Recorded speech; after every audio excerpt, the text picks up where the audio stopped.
أهلا وسهلا بكم مشاهدينا الأعزاء على قناة الأزرق سبورت.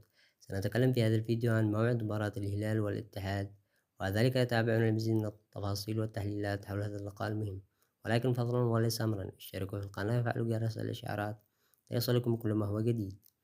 يستضيف ملعب فيصل بن فهد أحداث مباراة الهلال والاتحاد في الجولة الرابعة من الدوري السعودي، وسوف تقام المباراة يوم السبت المقبل الساعة 9 مساء في توقيت المملكة العربية السعودية والقاهرة، وسط حضور جماهير واسع من قبل مشجعين كل الفريقين.